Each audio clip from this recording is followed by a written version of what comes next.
Now, that's investment in infrastructure, is investment in technology, is investment in manpower, is investment in training, is investment in all those things. What Ms. Martin-Thompson does, she handles the investment in people. In people. Because police, in and of themselves, even with all of the stuff that we're attempting to do to help reduce crime, in and of themselves cannot eliminate crime. They can move it or keep tap it down, but the underlying cause of why people commit crime and those social economic conditions that lead to crime is not a police issue. They just deal with end results of it. They deal with the consequences of it. They're not the preventers of it or the interveners of it, right? And they don't provide opportunity.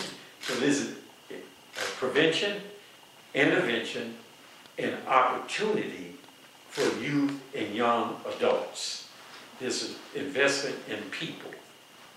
And what we have done, we recognize fully that the environment in which many people come from, and when you look at where crime is prevalent, and you look at the geographical area of those where crime is prevalent, and you look at those social and economic indicators in that area, you can see all this stuff lining up in a negative way, right? So we fully recognize that our young people from an early age are traumatized, just like post-traumatic stress syndrome, where people witness or participate in violence on an ongoing basis. Is part of their environment. It's part of their expectation. They internalize it, and it's very true. And it is what we call, I guess, the clinical definition of it is a toxic environment.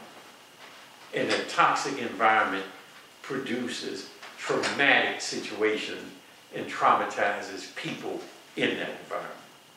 All right?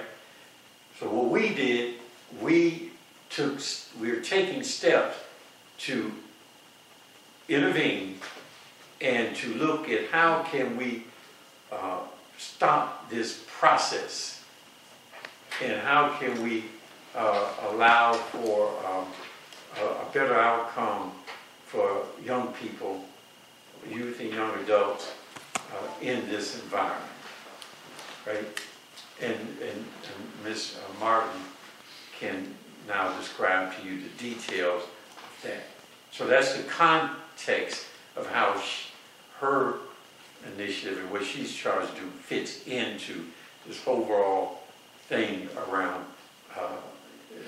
crime reduction and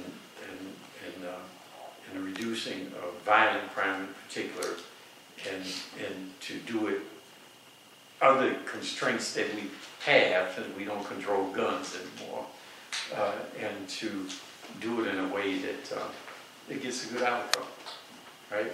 So, Tracy. Okay. So I'm going to talk a little bit about the work that we've been doing as it relates to prevention, intervention, opportunity for youth and young adults. So one of the primary things that we've been working on is... Actually, keep that there, because Okay. This way I get you going. So one of the things that we've been working on, which is the mayor's vision, is to create trauma-informed care community resource centers and transform our rec centers into these trauma-informed care community resource centers. And the ultimate goal is to create a one-stop shop where not just our youth, but also the families can come to access the kind of support services and resources they need to begin to help to address some of those core issues associated with trauma and toxic stress. And so over the past few months, we have taken several steps to assist us in this transformation effort.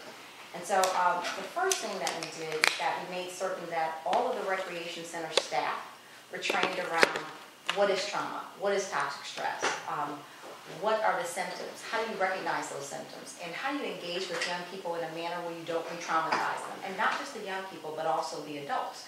Because we have a lot of adults who are coming in and out of our rec centers who have unaddressed toxic stress or trauma, and they don't even recognize it. And so I want to underscore the fact that that training is ongoing because it's about changing the culture of our recreation centers. And we recognize by having just one workshop or a few workshops, that's not going to get us to where we want to be. So that training is ongoing. In addition to the rec center staff, we also had our outreach workers from the Community Relations Board. They also participate in the training, as well as we also invited the outreach workers from Cleveland Peacemakers Alliance to also participate. So we want anyone who interacts with children on a regular basis to have that training. So that's one of the things. And that's for identification. Yes. Identification and some ability to interact without being a clinical person. Absolutely, absolutely. The other thing that we're doing is we're having special training specifically for our rec center leaders so they understand how to manage this process. How do you lead such a transformation effort?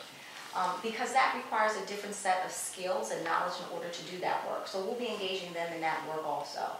In addition to that, we're working on the development and design of standards to really define what do we mean when we say trauma-informed care community resource centers. What should they look like?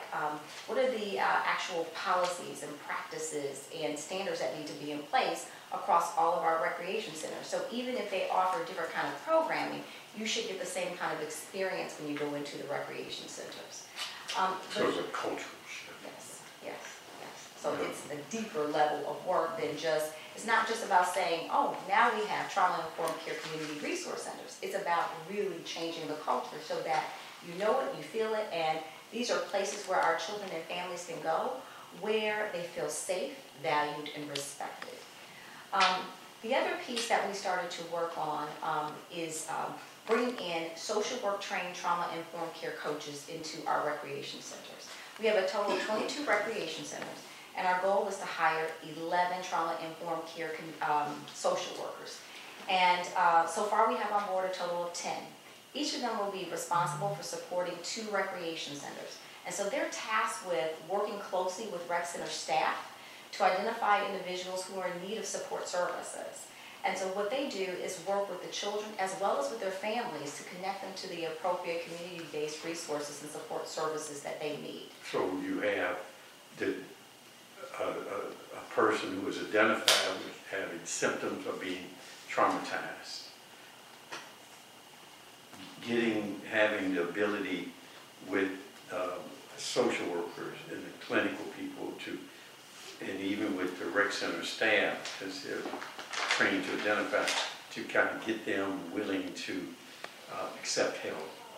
And then, since they're children, most of them, and having to go to the family and knowing that many times their toxic environment also spills off into their family environment.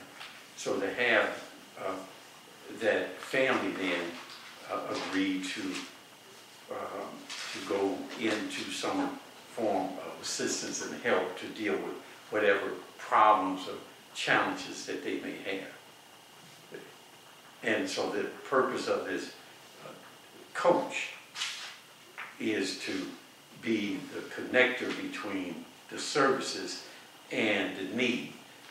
The purpose of the training staff and all the people who come in contact with them is to be able to identify that they need the help and then bring them to the help